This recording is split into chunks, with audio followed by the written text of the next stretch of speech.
I never imagined I'd become the kind of man who would quietly walk away from the woman he loved. But when ego takes precedence over mutual respect, love begins to decay. That's exactly how things unraveled with Maria. We first crossed paths in college. She had a laugh that could light up a room, loud, bold, impossible to ignore.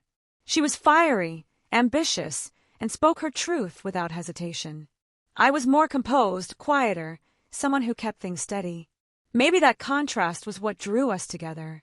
Her energy ignited something inside me, while my calm helped anchor her. After 5 years of being inseparable, we exchanged vows in a modest ceremony at a vineyard on the city's outskirts. Nothing extravagant, just close family, a handful of dear friends, and 1,000 unspoken vows. Or so I thought. The early days were beautiful. We carved out a life together. Our careers blossomed. She thrived in marketing while I made strides in architecture. We traveled often, shared endless laughs, argued over trivial things, and always found our way back to each other. From the outside, we looked like any loving couple. And for a while, that's what we were. But somewhere around our second year of marriage, something began to shift. Maria grew distant. Not cold exactly, but detached in ways I couldn't explain. Her phone was always silent. Texts would arrive late at night, and she'd quietly leave the room to reply.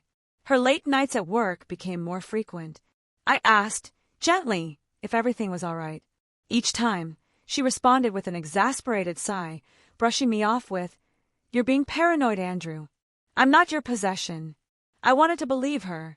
I tried to believe her. But trusting someone doesn't mean you should ignore what your gut keeps screaming. One night, I came home earlier than planned after a client meeting wrapped up ahead of schedule. Her car was in the driveway, yet the house was dark. I figured she might have gone to bed early. But as I stepped closer, I heard voices, hers and a man's. I didn't storm in. I stood outside, heart thudding in my chest, ears straining to make sense of the muffled laughter. Then came silence, followed by sounds I'll never unhear. The kind that shatter illusions. I couldn't confront them. Not then. I stood frozen in disbelief. The next morning, she moved through our home like it was any other day. She kissed my cheek. I handed her a cup of coffee.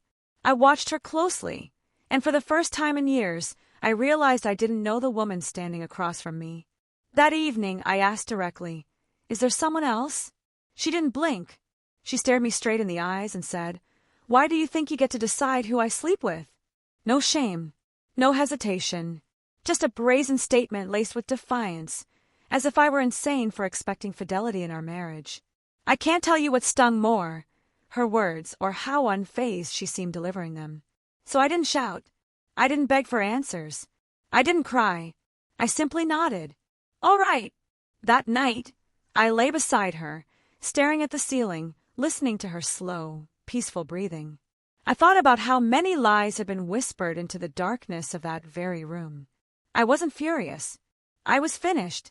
Over the next few days, I moved quietly. I contacted a lawyer, shifted money into a private account, found a furnished place on the other side of town, gradually packed up the essentials while she was away. That Friday, I left a note on the kitchen counter. No drama, just a few final words. You made your choice. Now I'm making mine. I'm not staying to fight. I'm just leaving. I blocked her number, cleared our photos from my phone, updated my emergency contact. I disappeared without a backward glance. She tried to reach out, called my parents, showed up at my workplace yelling in the lobby that I owed her an explanation. But I had already informed security. She never made it past the front desk.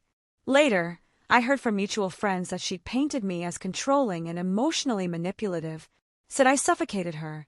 But I had proof. Texts, emails, timestamps. I didn't share them publicly. I didn't need to. The truth has a quiet persistence. It finds its way. It's been over a year now, and I feel peace, the kind that doesn't come with conditions. I sleep deeply. I wake without dread. I've thrown myself into my work. I spend weekends hiking alone in the woods. I even picked up painting again. No arguments. No second-guessing. No betrayal wrapped in familiar smiles. Just stillness. And in that stillness, a sense of clarity. Sometimes I wonder if she ever lies awake hearing her own words echoed back at her, "You don't get to tell me who I sleep with." Maybe she does. Maybe she doesn't. But it no longer matters to me. I don't crave closure. The moment she uttered those words, she revealed where I stood in her world. And I made the quiet decision to remove myself from it. She wanted freedom, and I gave her exactly that. Forever.